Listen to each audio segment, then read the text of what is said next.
நாம் தமிழர் கட்சி ஆரம்பிப்பதற்கு முன்னமே நாமெல்லாம் தமிழர்.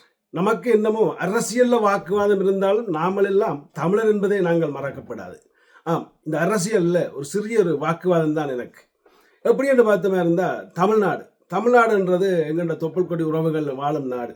அந்த நாட்டை குட்டிச்சுவராக்கிற கூட்டங்களை கண்டுபிடிக்க தெரியாத ஒரு சில அதாவது வாக்கை செலுத்தும் பணத்துக்காக வாக்கை செலுத்தும் முட்டாள்கள், அவர்களுக்கு இது கொஞ்சம் புரிய வேணும். முதல்ல என்னை மன்னித்துக் கொள்ளுங்கள், நான் இதை கிட்ட வார்த்தையில கேவலம் அவங்களை கதைச்சு கொண்டேன்.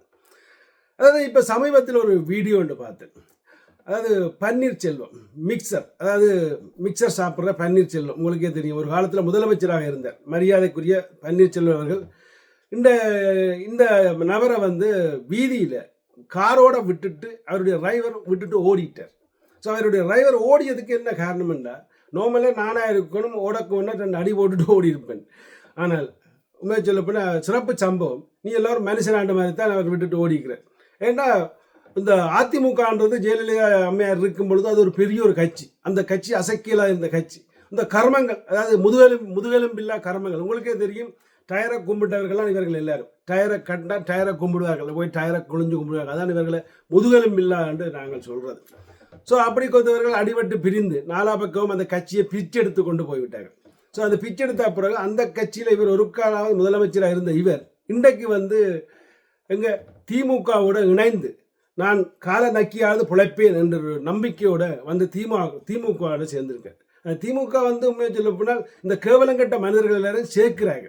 ஸோ அப்போ இதுலேருந்து நான் என்னத்தை சொல்ல வரேன்றால், ஒன்று, இந்த பன்னீர்செல்வம் என்ற நபரால் இந்த தமிழ்நாட்டுக்கு ஒன்றுமே செய்ய முடியாது. ஏன்னா நான் எங்கே போனாலும் எனக்கு பணமும் எனக்கு பதவியும் தான் தேவை என்ற கொள்கை அவருக்கு அப்படியே வெளிப்படையாக தெரியுது. அது டிரைவருக்கும் தெரியுது, அவருடைய டிரைவருக்கும் தெரியுது. அடுத்தது, இந்த திமுக என்ற கட்சி யார் வந்தாலும் சேர்ப்போம், நீங்கள் எந்த குப்பை என்றாலும் வாங்க, எங்களுக்கு ஆக்கெல்லாம் தேவை, நாங்களும் வெள்ளத்தான் வேணும். ஏன்னா நாங்கள் எல்லாரும் சேர்ந்து கொள்ளையடிப்போம் வாங்க என்ற ஒரு எண்ணத்தோடு தான் இந்த விஷயத்தை இவர்கள் எல்லாரும் செய்கிறார்கள். ஸோ இதில் என்னுடைய பார்வை எப்படின்னா, இந்த கள்ளர்கள் கூடி திருப்பி கொள்ளையடிக்கத்தான் திட்டம் போடுறார்கள் வழியை இவர்கள் 2 பேராலையும் ஒரு பேராலையும் ஒன்றும் செய்ய முடியாது என்றதை, அதாவது உங்களை வாழ வைக்க முடியாது, அதுதான் உண்மை.